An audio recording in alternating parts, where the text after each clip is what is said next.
Firstly, I would like to thank you for attending our presentation this morning. We are going to talk about our next phase of the acquisition of the Estate College, which, as you will recall, we acquired in the middle of last year, and we have been spending the previous 8 months leading to now stabilizing the college and putting it in the right direction so that we can continue to nurture the college into becoming what we philosophically believe a learning institution in Malaysia should be. This was our step. We wanted to move into the college business earlier on, and we acquired the college in order to be able to save some time. Got it at a fair price, and then we stabilized the college and put it into the right track, in the direction that we wish to move further and develop the education industry, putting our ideas into something we actually do in real life. And now we have come to a point where we are stable enough in order to be able to start taking the next step forward.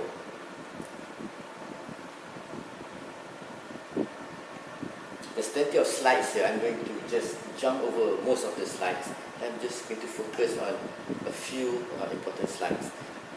Basically, I'm going to cover the market study that we have done in order to set the direction of the college further. And then once we have set the direction, I'm going to just line out how we intend to achieve the plans that we have set for the college.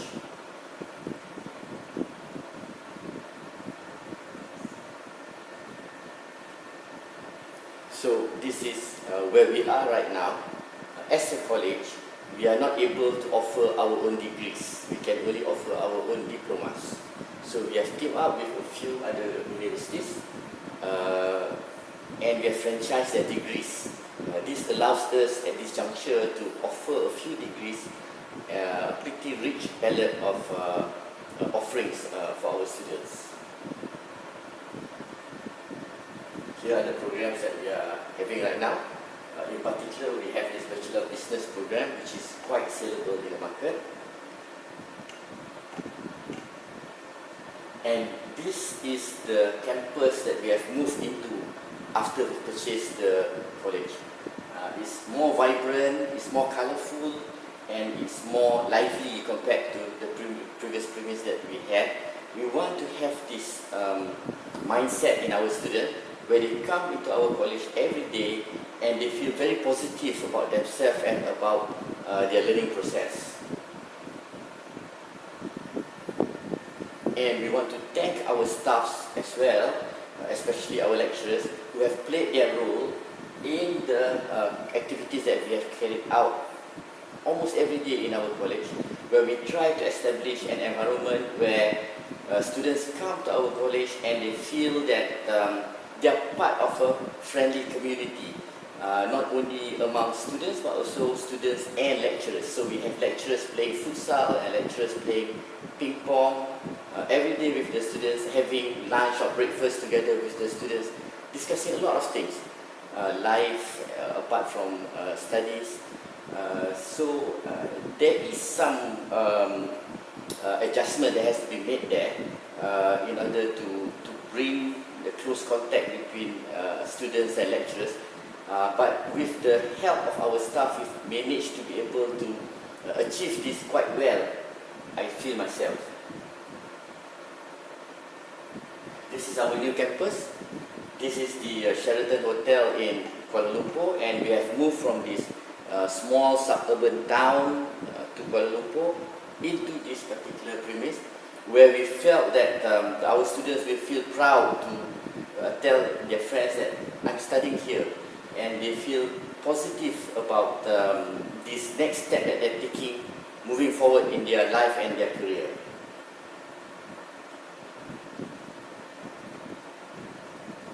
So in order to move forward, we studied the market first. The education market is a very good inflection point, as George Soros called it. It is the point where the industry is going through some changes and creates opportunities for people to come in, where David can challenge Goliath because of the changes that's happening here. The nimble in the industry will be able to move faster than those who are more established but fatter and slower.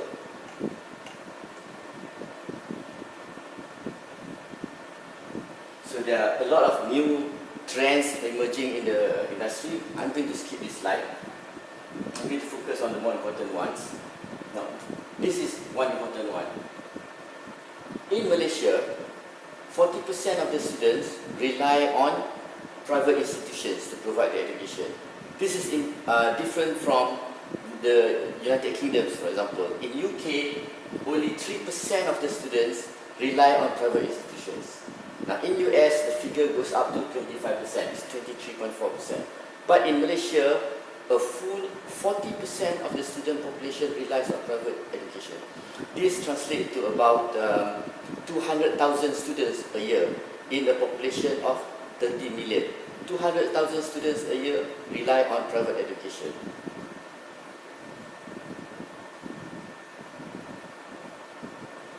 The quality of private education in Malaysia has been going up according to the star ratings that has been given to them by the statutory bodies.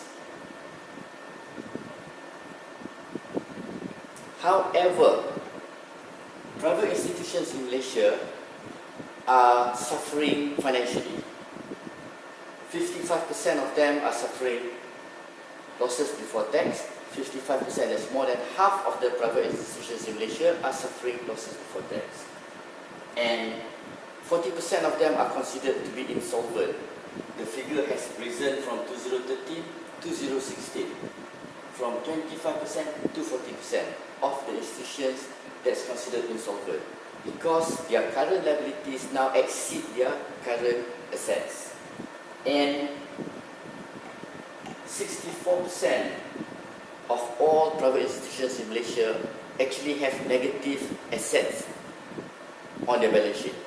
That means their total liabilities is higher than their total assets. Now, why does this happen in this industry?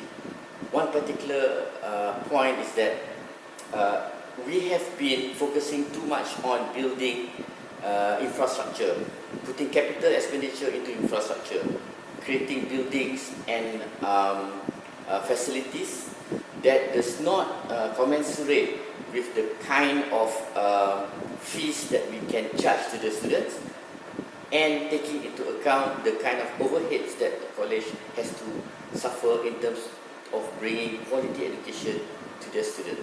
So there's a mismatch in balance, there's an imbalance between capital expenditure, overheads, quality, and what the student can actually afford to pay.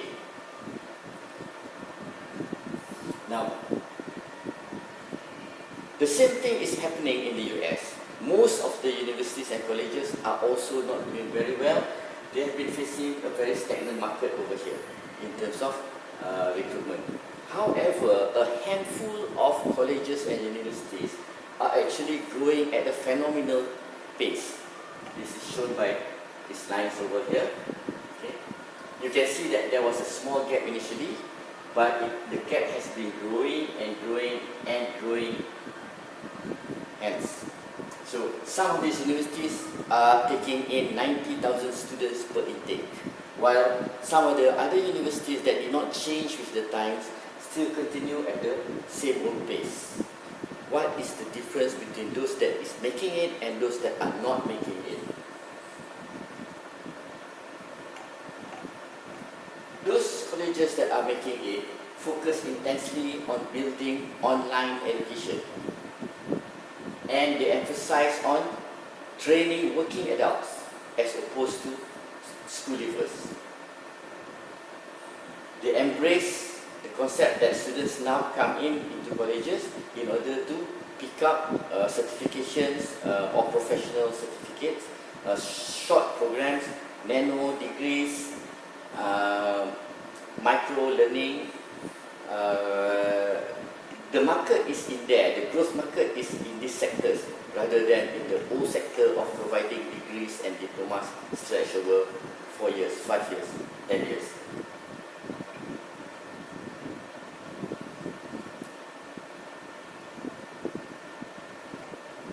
I'm skipping over these slides which are not important. We are going to look at what the students want now.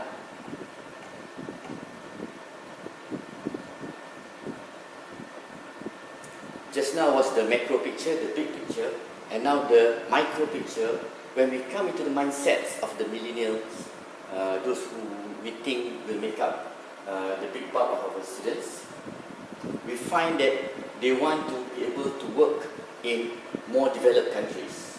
That's one of the 88% of the respondents to the survey said that we want to be able to work in more developed countries. These are the countries that they're talking about. Majority of them are English-speaking countries. So English is important in the curriculum. And the students they are very technology savvy kind of people. So they want to work where technology is being used to improve the way work is being done. For example, in collaboration, in project management, in delivery of the services that they do. They want to be able to work where technology is being harnessed to do all this.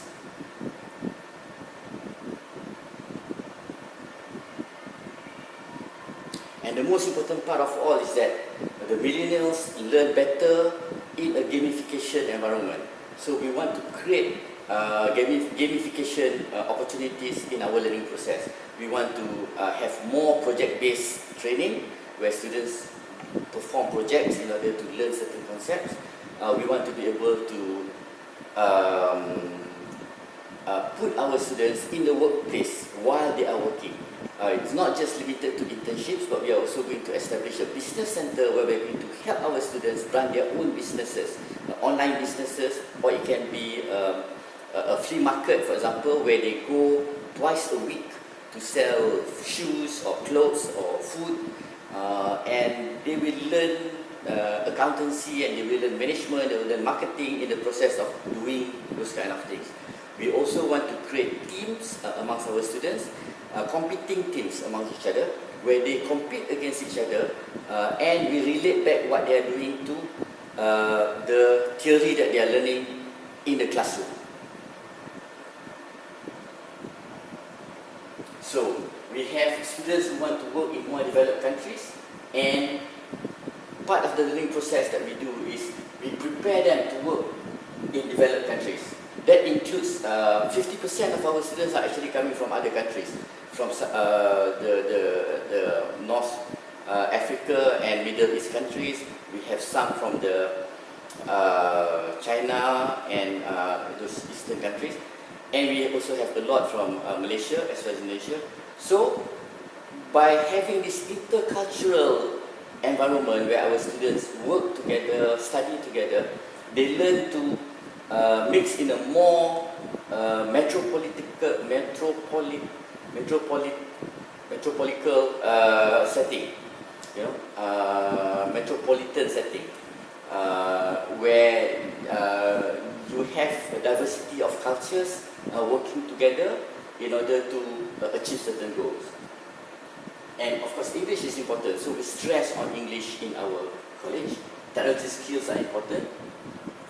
The ability to manage themselves and to understand the process of project management is important to our students, because we want them to be able to work better in the future, where there's going to be a lot of mobile workforce involved and there's a lot of remote workforce involved.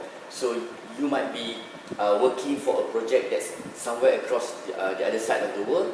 So you must be able to manage yourself, as well as you must be able to fit into the entire project as a whole. You must understand how the project is being managed and why it's being done that way. And if you are to be able to become a project manager, then it's more so important for you to understand the project management process.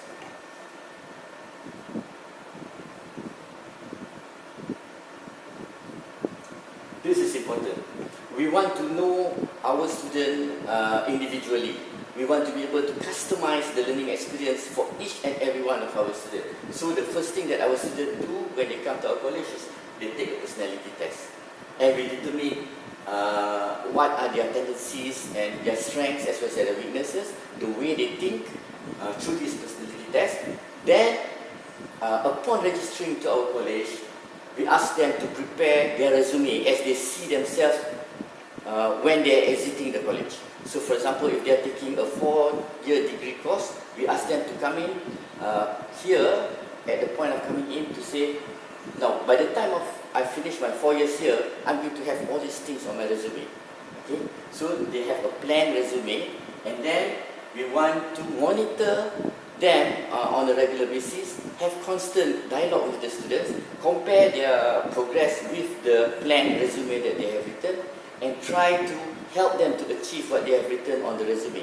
This may also involve a process of revising the resume, because as they go along, they might find out that this is not actually what I want to do, I want to do something else. So this whole thing is customizing the learning experience for the student.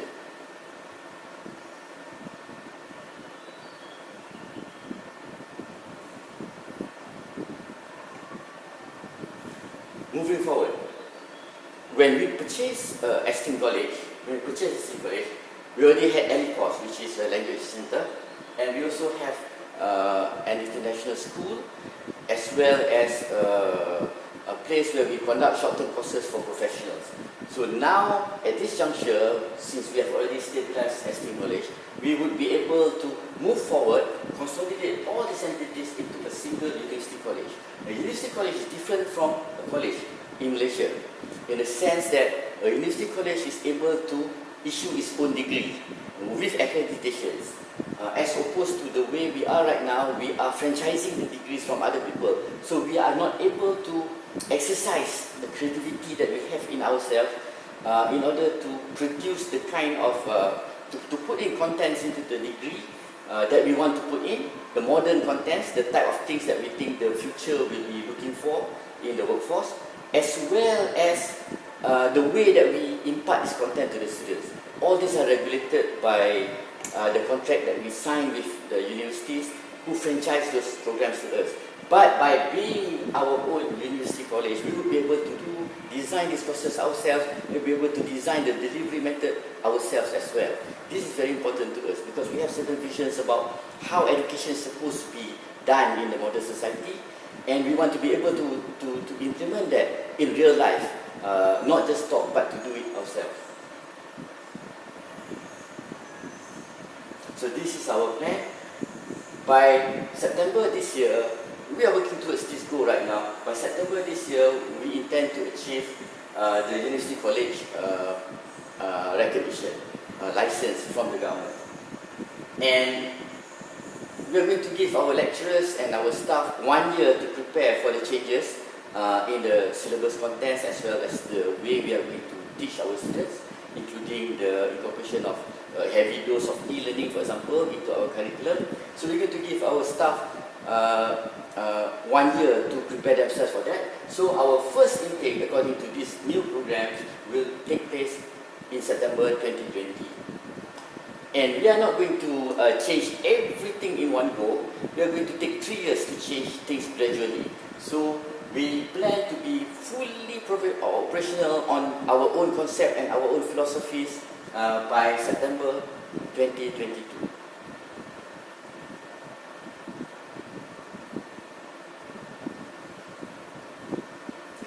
These are the products that we are offering to the marketplace.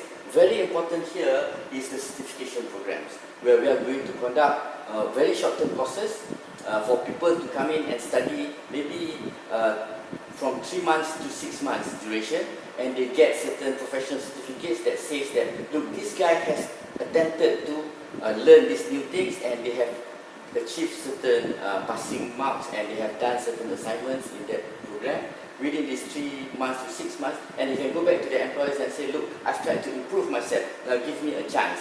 And we hope that by putting in the practical elements into these certificates, the employers would say, look, I appreciate the fact that this guy has first of all gone through this process and he has learned a few things, and he has also done a few things.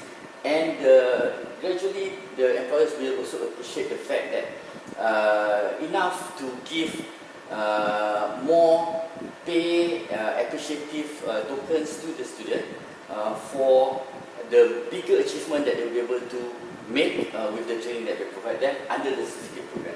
But we still continue to have our diploma programs designed for the workforce in general. So we have the diploma programs, and for those students who wish to become professionals, they can take our bachelor programs. This will lead to professionalism in their work as well as to be able to make them turn into managers. And for those who wish to become senior managers in their organization, they can take our master's program.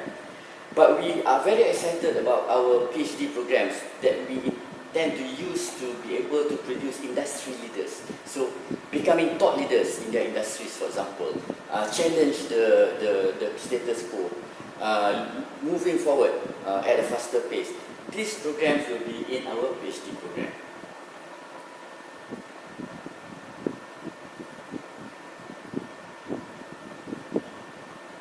Fine, but how are we going to make it happen? So these are the organizational elements that we are going to put in place in order to move our direction towards what we wish to do. Very important here is that we are going to have these two different concepts put together. We are going to have departments as well as faculties. Okay. Most universities and colleges either have departments or they have faculties, but they don't have both together at the same time. Now, our department is going to be like the kitchen in a McDonald's setup, where you have all the vegetables here, and you're going to have all the fries here, and you're going to have all the burgers here, and then over here you have the front counter. The front counter is going to be the faculty, okay? And the kitchen is going to be the departments, and the departments are going to mix and match these mixtures to produce your Big Macs or your double cheeseburger or your whatever it is. We centralize the brains and we centralize the process of managing the brains in the departments. Thereby we realize the economies of scale in doing so. But for the people who come in, we customize the package that we are going to give to them through the faculties.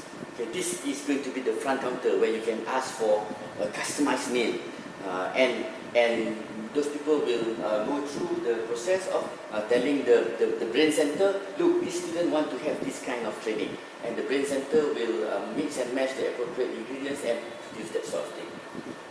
We are going to have also an important thing called the business centers. The business centers are going to do R&D, where the students are involved in the R&D. The business centers are going to do consulting work. For example, we want to do consulting work for industries surrounding the university, where our engineering students will also participate in those consulting engagements. We want to do business consultancy for businesses around the university, and our students will also be supervised and engaged in those business consultancy.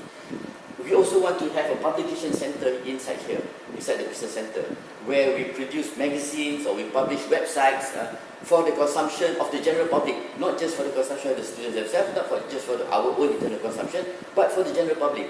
So why are we doing this? We are doing this because we want our students to be in touch with the society during their learning years itself, so that they remain relevant and they bring whatever they study here outside, and they bring whatever they learn outside in here as well. That interaction, that membrane has got to be allow two-way traffic. We want to establish that here in our place. One important thing here, and why we call it business center, is because we want our students to be able to run their own businesses as well while they are studying. So they will be able to run, for example, a shopping mall on the internet, sell goods, products, books, electronics, or they might be able to sell food outside, or deliver food outside, or run some flea market stalls outside.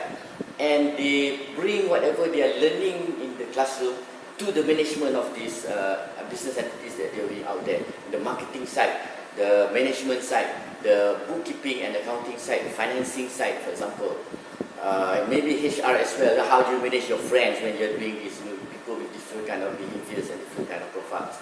So, so we want to be a highly practical place where people come in to learn and take home something every day. I come today, I bring something back every day, and I come tomorrow, I bring something additional for tomorrow. I want to have that feeling of satisfaction within our students, to feel that, look, we've come in here 3 years ago, now we come out of here a different person, a better person.